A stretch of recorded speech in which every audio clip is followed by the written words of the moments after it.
In the vast frozen lands of Scandinavia, where mountains seemed to touch the gray skies and frozen lakes reflected the weight of the ancient gods, lived Ragnar, the White Bear, a name that inspired terror among enemies and respect among his own. Ragnar was a berserker, a warrior of sacred fury, who in battle would enter an uncontrollable frenzy, driven by the animal spirit that resided in his chest. That winter, Ragnar's clan had been challenged by the men of the East, the Gatas, who invaded their lands, burning villages and plundering temples dedicated to Odin and Thor. It was time for revenge. The great Jarl, chief of the clan, called all able-bodied warriors to take up their swords and axes and set out for the battlefield. Among them was Ragnar, his bare chest covered only by fur and scars, his eyes cold as the ice that dominated the land.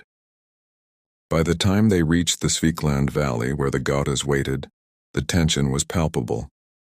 The winds howled through the trees, as if the gods themselves were watching what was to come.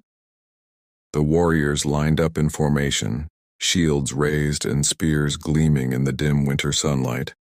But Ragnar had not waited for his Jarl's command. Like all berserkers, he was the storm before the war. Ragnar threw off his bearskin, throwing it to the ground, and raised his arms to the sky, letting out a ferocious howl that made even his allies tremble. His voice cut through the air like a blade. "Odin, Lord of Ravens, see your servant and give me strength to rend my enemies." The cry was followed by the sound of bones cracking. Ragnar leaned forward like a stalking animal. His breathing became heavy, and his once blue eyes turned white as snow. Then he advanced alone toward the enemy ranks. The Gatas, astonished by the sight, formed a shield wall, but the impact of Ragnar's body was like a rock falling from a mountain. He tore off the first shield with his bare hands, throwing the warrior to the ground. The second man who tried to stop him had his neck crushed by a single blow. Ragnar advanced without restraint, uttering animalistic screams as blood gushed around him. Soon other warriors of the clan followed him, and the battle turned into a chaos of steel, flesh, and screams. Amid the slaughter, Ragnar seemed untouchable, as if no blow could bring him down. He swung his axe with such force that it cracked skulls as if they were clay pots. When there were no weapons in his hands, he used his fists and teeth, like an enraged bear. It was then that he saw him. Amidst the fallen bodies and the blood-soaked field, a strange man stood motionless. He was not like the other warriors. Tall and slender, he wore a black tunic that did not fit the war environment. His hair was white, falling to his shoulders, and his eyes looked like empty, lifeless holes. He stood still, staring at Ragnar as if he were waiting for him. Ragnar, still furious, advanced on the stranger. But as he raised his axe, something happened. His arms stopped in the air, as if an invisible force was holding him back. The man whispered words in an ancient language, something Ragnar could not understand, but which made him shiver. A shadow crawled across the ground and climbed up to the berserker's chest, leaving a black mark there, cold as death itself. Then the man disappeared, like smoke blown by the wind. The battle was over. The Gatas were slaughtered, and Ragnar's clan celebrated the victory with howls and laughter. But the berserker did not laugh. He knelt in the blood, his hand on his chest. The mark burned, as if it were alive, pulsing with the rhythm of a distant howl. Back in the village, as the others celebrated, Ragnar realized that something inside him had changed. His eyes remained white, even away from the battle. The cold no longer bothered him, and in the silence of the night he heard for the first time the sound of a wolf coming from within his own mind. "Fenrir," he whispered, not understanding. And without knowing it, the great berserker had been marked for a fate worse than death. Returning to the village did not bring the peace Ragnar had hoped for. His steps were heavy, as if invisible chains were dragging him towards an unknown destination. The smiling faces of his companions seemed to blur. He walked among the festivities, but all he heard was the distant sound of howling, like wolves hunting under the moon. That night, Ragnar did not sleep. His body burned, the skin around the black mark on his chest throbbing like a living wound. He could feel something growing inside him, a dark, hungry presence. Outside the house the wind blew, and he could have sworn the gusts carried words. Fenrir. Fenrir calls you. The great wolf, son of Loki, the monster destined to devour the sun and bring Ragnarok, the destruction of the gods and the world. At dawn, Ragnar went to the elders, the Gothar.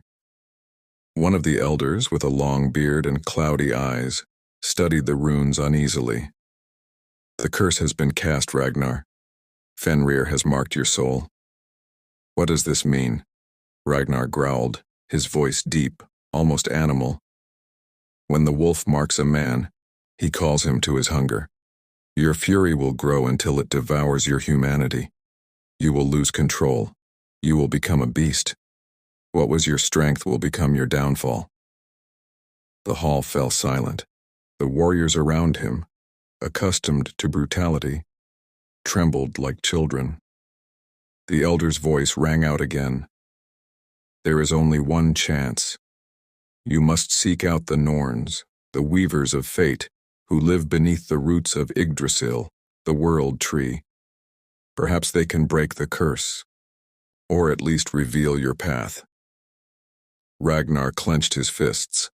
The thought of losing control, of becoming a monster, filled him with terror and hatred. He was no ordinary man. It was Ragnar the White Bear, a berserker feared by all.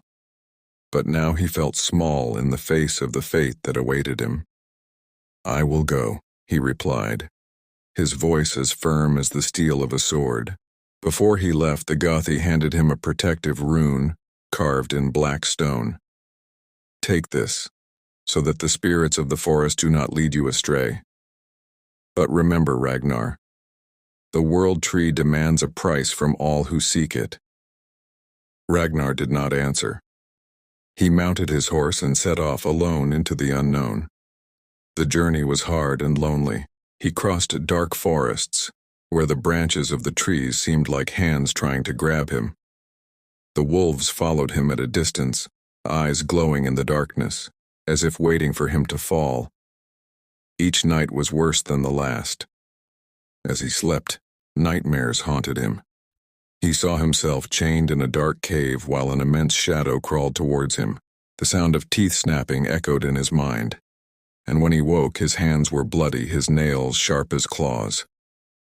Ragnar knew something was changing. The dark mark grew, branching out across his chest like twisted roots. His hunger grew, and at times he could barely contain the urge to attack anything that moved. On one of the coldest nights while camping near a frozen lake, Ragnar heard footsteps behind him. He whirled around, axe in hand, but there was nothing there. When he looked back at the ice, he froze in terror.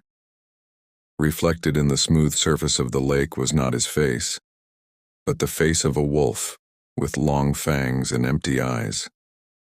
I am you, his reflection whispered, before disappearing in a wave of darkness. Ragnar continued on his way, more determined now than ever. He would reach the world tree or die trying. When the mountains finally gave way to a deep valley, he saw what he sought, Yggdrasil, the world tree, whose roots spread like rivers and touched all the worlds. But the price of the journey would begin to be exacted. As he approached, Ragnar heard something that made him stop. The sound of howling echoed throughout the forest, coming from all directions. He was surrounded. From the shadows between the trees, giant wolves emerged, their mouths drooling and their eyes burning like embers. Ragnar gripped his axe tightly. The black mark burned, and a voice whispered in his mind, "Let me in. Let me take control, and they will not be able to defeat you. For an instant Ragnar felt temptation. Fenrir's fury roared within him, promising strength, power, and vengeance against any obstacle, but he resisted. His cry echoed throughout the valley. "I am Ragnar, the white bear. I am no beast, I am man." The wolves surged forward, and Ragnar fought with all his might. The ground shook beneath the blows of his axe, and the blood of the monsters darkened the snow. But there were too many of them, and the fury grew within him, threatening to consume him. Falling to his knees, exhausted, he saw a gleam ahead of him, the entrance to the roots of Yggdrasil. If he could reach it, he had a chance. With a final roar, Ragnar rose and ran, leaving the wolves howling in defeat behind. As he passed through the entrance, the shadows dissipated and he fell, panting before the sacred roots of the world tree.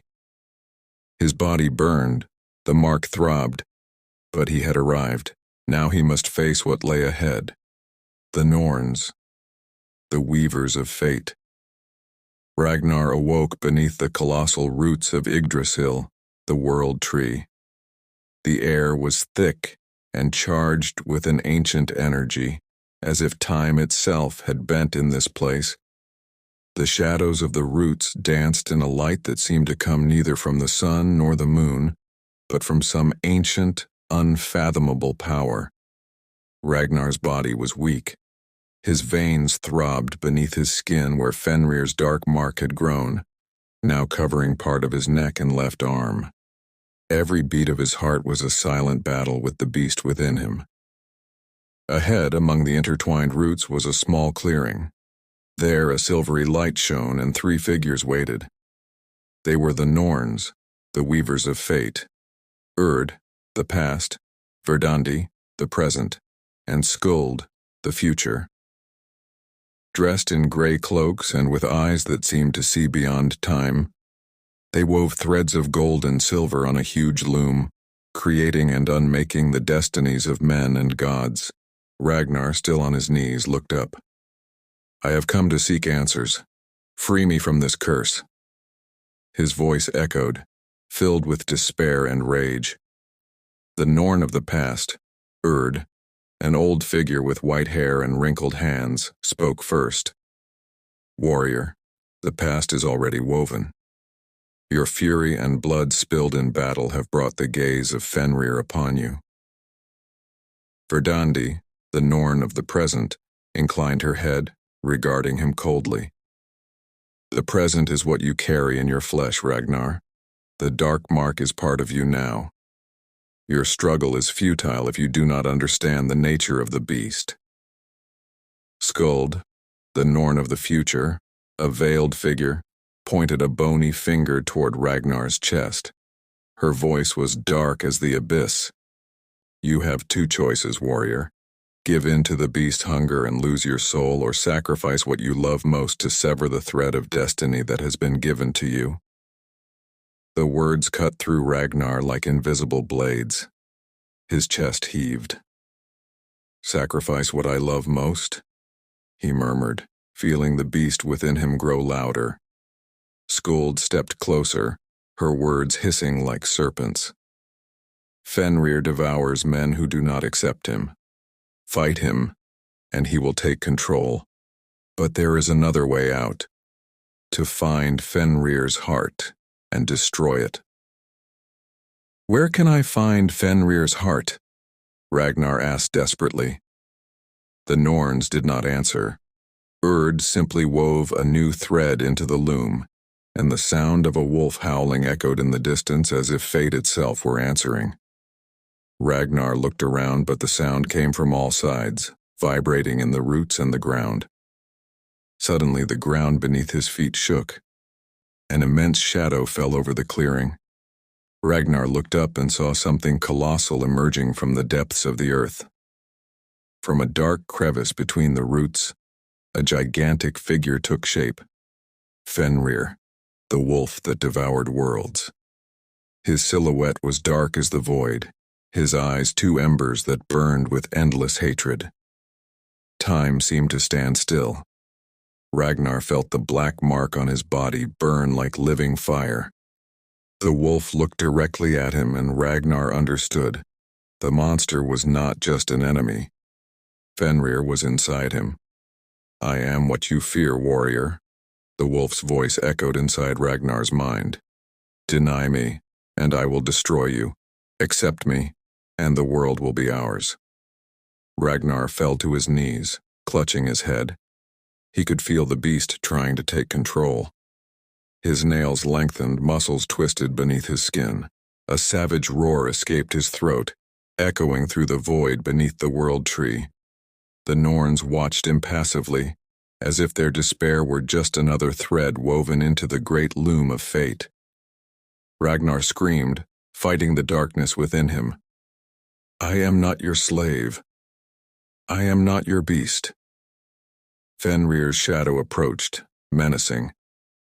Ragnar felt his vision darken, and in the last instant before he lost consciousness, Skuld whispered, "Fenrir's heart sleeps where the moon meets the eternal ice. Fight, Ragnar, or perish." Ragnar awoke on the cold ground lying between the roots of Yggdrasil. The clearing was empty, the Norns had disappeared, and the air felt heavier than ever. His breathing was slow and painful.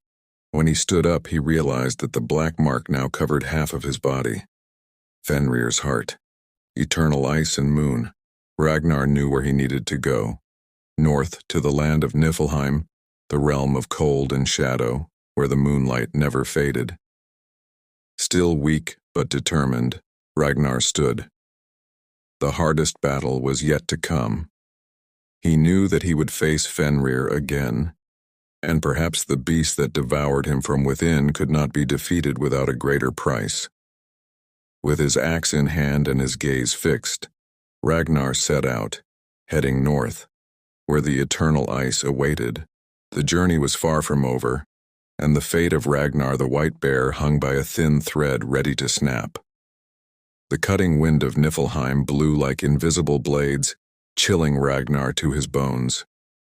The dark mark had consumed most of his body, and his eyes, once as blue as the sky, now glowed a bestial yellow. Every step in the thick snow was a struggle, but he did not stop. Fenrir's voice echoed in his mind like a constant whisper. "Why resist, warrior? The strength you seek is already yours. Let me take control." Ragnar ignored it. His destiny awaited him under the dark, frozen sky of Niflheim. He climbed a mountain of ice, its peaks sharp as teeth. At the top, where the moon shone brightly, was the entrance to a